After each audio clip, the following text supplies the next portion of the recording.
또한 우리 마음에 어떤 마음이 들어있느냐에 따라서 우리가 어떻게 행동하고 또한 삶의 방향이 달라집니다. 오늘날 많은 사람들을 보면요, 지식은 굉장히 많습니다. 지식이 되게 많아요. 그러나 지혜는 부족합니다. 정보는 넘쳐나지만 어떻게 해야 되는지 옳게 분별하는 것은 잘 못합니다. 자, 여기서 그럼 지식과 지혜의 차이가 뭐냐, 이것이 궁금하죠. 지식은요, 정보나 사실을 습득해서, 그러니까 정보를 배우고 아는 거예요. 머리로 아는 거예요. 자, 그러면 지혜는 뭐냐? 우리가 배웠던 그 지식, 습득했던 그 지식을 바탕으로 인해서 사물의 이치는 뭔가, 어떻게 행동해야 되는가, 이것을 분별하고 행동하는 것, 이것이 바로 지혜입니다. 그러니까 지식은 머리로 아는 거예요. 그럼 지혜는요, 가슴과 연륜으로 압니다. 그래서 옛날 어르신들 보면 그분들은 많이 공부를 많이 하지 않아도요, 연세 드신 분들은 지혜가 있다고 그러잖아요. 왜냐하면 삶이, 연륜이, 그것이 쌓여서 잘 분별할 수 있으신 거예요. 그래서 연세 드신 분들은요, 이 마음으로 알기 때문에 참 지혜롭다, 이렇게 말씀할 수 있는 것입니다.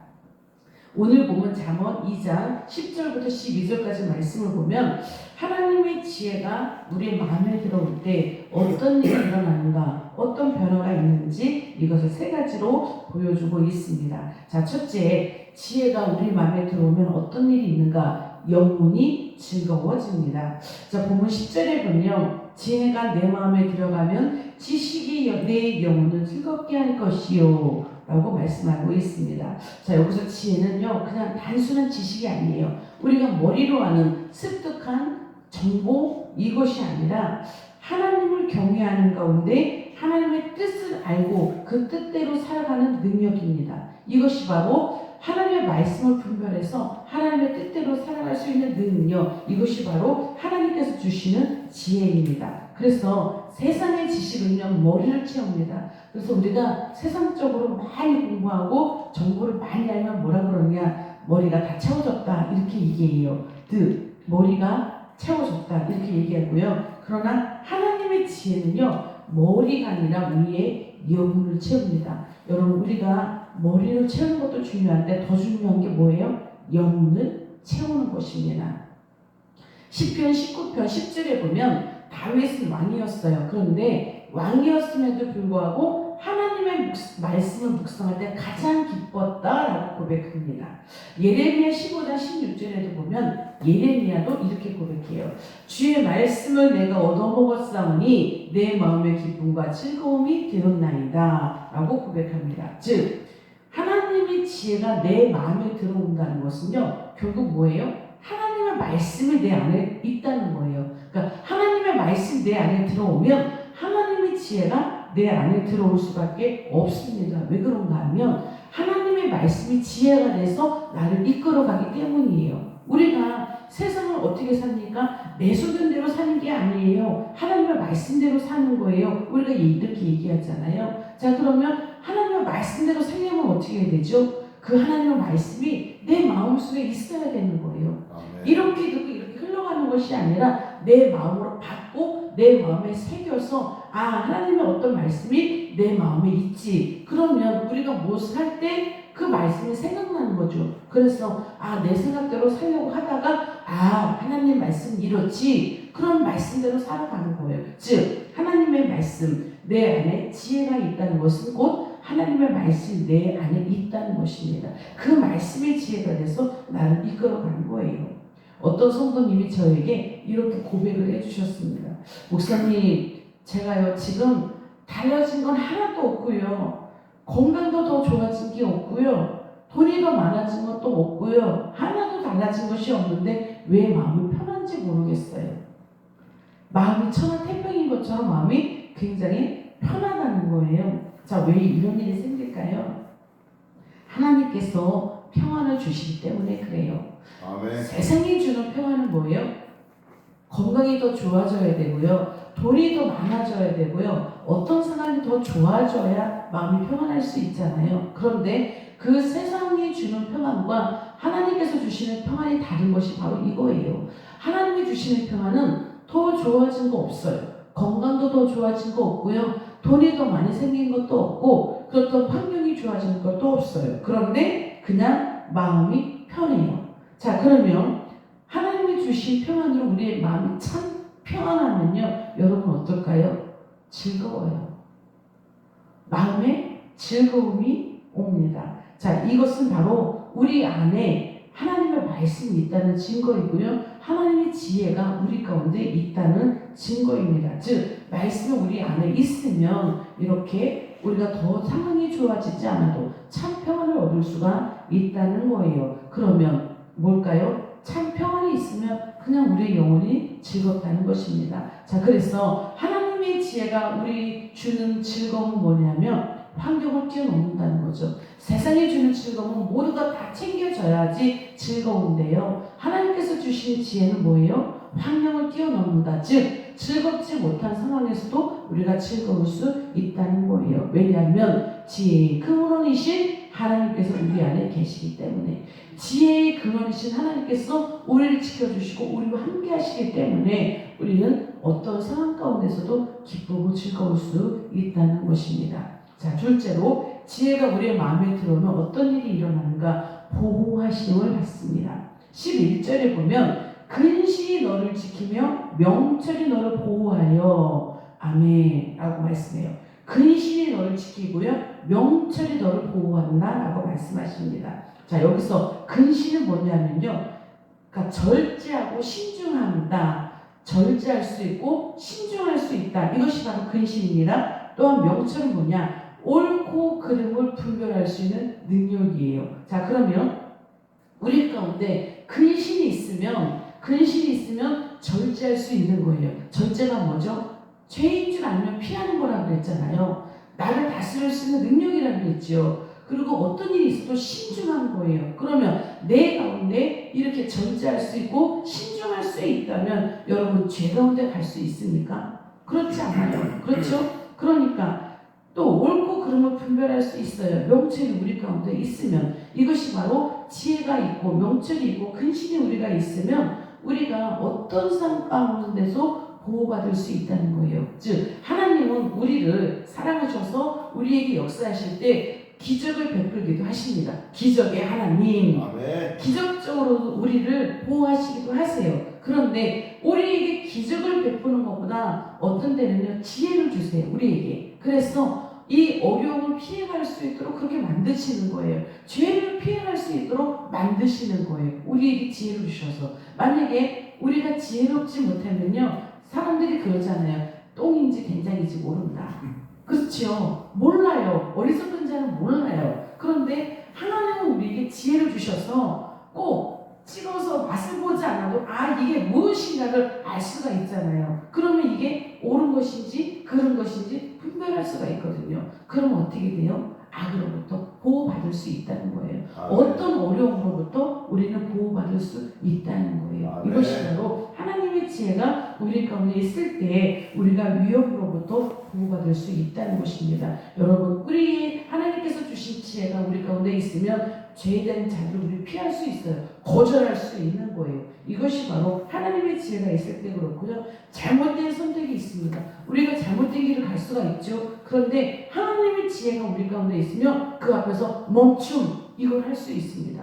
우리가 어리석은 자가 뭐예요? 잘못된 길을 계속 가는 거잖아요. 그런데 지혜로운 자는 어떻게 해요? 설사 잘못된 길로 들어서더라도요, 그 앞에서 멈춤, 이걸 할 수가 있다는 거죠. 왜냐하면 지혜를 주시니까. 가다 보니까 아닌 거예요. 그래서 분별할 수 있는 거예요. 그래서 하나님은 어떤 관계 속에서도 어떠한 위험 속에서도 이 하나님의 지혜로 우리를 보호하여 주셔서 그곳에서 거절할 수도 있게 만드시고 멈춤도 할 수 있도록, 관계도 분별할 수 있도록, 일도 분별할 수 있도록 그렇게 만들어 주십니다 라는 것입니다.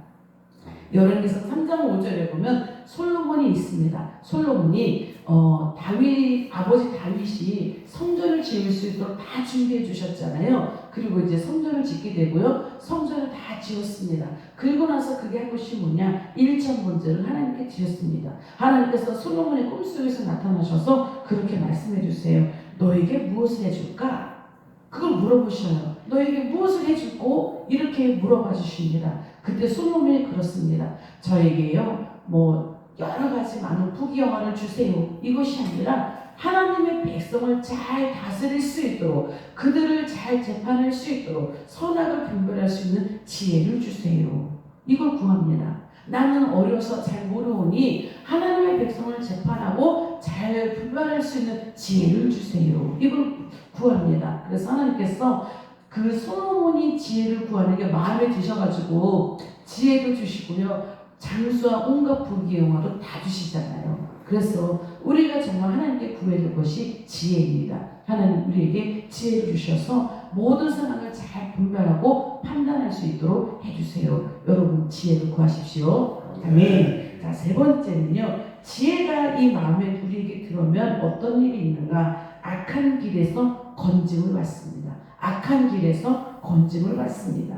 본문 12절을 보면 악한 자의 길과 폐역을 말하는 자에게서 건져내리라 라고 말씀하십니다. 사탄은요 처음서부터 말로 사람을 넘어뜨렸습니다. 그 사탄은 뱀의 모습으로 에덴 동산에서 아담과 하와에게요 말로써 하나님의 말씀을 왜곡하잖아요. 하나님께서는 분명히 이 선악과를 따먹으면 너는 정녕 죽으리라 이렇게 말씀하셨는데, 이 뱀이 사단이 하와에게 나타나서 뭐라 그래요? 아니야, 선악과를 따먹어도 너는 결코 죽지 않아. 오히려 네가 이걸 따먹으면 눈이 밝아져서 하나님과 같이 될 거야. 즉 하나님의 말씀을 왜곡한다는 거예요. 사단은요 지금도 우리에게 수없이 왜곡합니다. 왜곡된 말씀을 해요. 왜곡과 거짓말은 달라요. 거짓말은 완전히 다른 말을 하고 있는 거잖아요. 그런데 왜곡은 뭐냐면 비슷하게 가는 거예요. 비슷하게. 그러니까 선악과를 따먹으면 결국 죽는다. 근데 죽지 않는다. 말을 바꾼 거죠. 바꾼 거예요.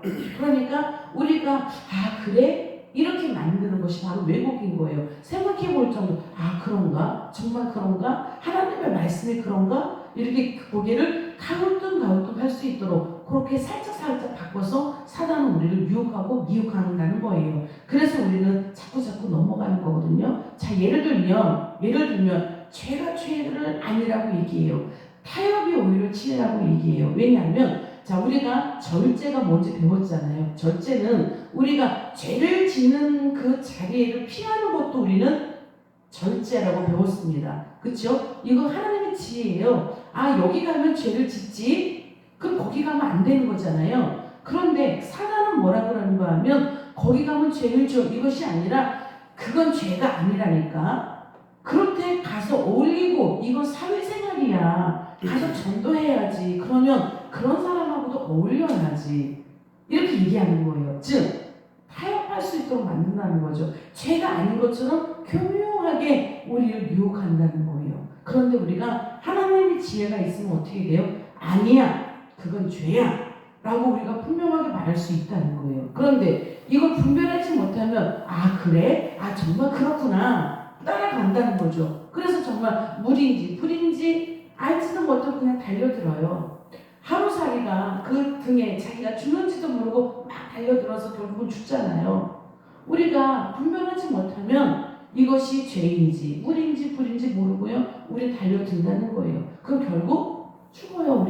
우리 영이 죽을 수밖에 없다는 거예요. 그래서 세상 사단 마귀는 우리가 자꾸 세상의 소리를 듣게 만듭니다. 악한 소리를 듣게 만듭니다. 그런데 하나님의 지혜가 있으면요 그 세상 소리에 속지 않게 만들어요. 사단 마귀의 그 얘기에 그 음성에 속지 않도록 만들어줍니다. 그것이 바로 하나님의 지혜입니다. 그래서 하나님의 지혜가 우리 가운데 있으면 어리석은 자가 아니라 정말 지혜로운 자가 돼요. 그래서 이건 죄야, 이건 잘못된 거야, 이건 타협하는 거야, 난 타협할 수 없어, 용감하게 거절할 수 있다는 거예요. 그래서 하나님의 지혜가 우리 가운데 있으면 악한 길의 유혹에서 벗어날 수 있다는 거고요. 죄의 길에서 벗어날 수 있다는 겁니다. 그래서 여러분 우리는 하나님의 하나님을 모른다, 하나님은 안 계신다라고 하는 어리석은 자가 되지 마시고요. 어디에 있든지 범사에 하나님을 인정하세요. 그것이 바로 지혜로운 자입니다. 범사에 하나님을 인정한다면 여기도 하나님이 계시고 여기도 하나님이 계시고 내 안에도 하나님이 계시고 그 하나님이 항상 나를 이렇게 보고 그렇게 조명하고 계시는데 우리가 어떻게 죄를 지을 수 있습니까? 그렇죠. 그래서 우리는 정말 지혜로운 자, 지혜의 근본이신 하나님과 동행하는 삶을 오늘도 사십시오. 그래서 영혼이 즐겁고 어떤 위험한 길에서도 보호를 받고 악한 길에서도 건짐을 받는 오늘 하루가 되시기를 오늘도 예수님의 이름으로 축원합니다. 아멘. 기도하겠습니다.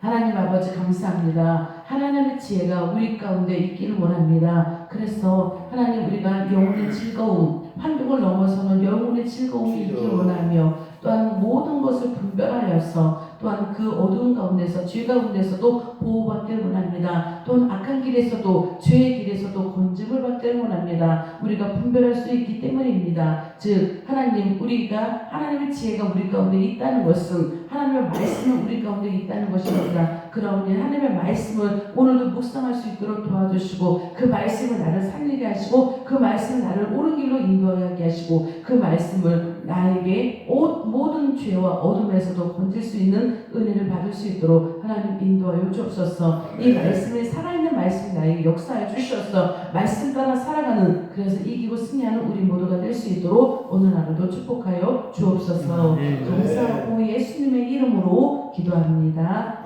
아멘.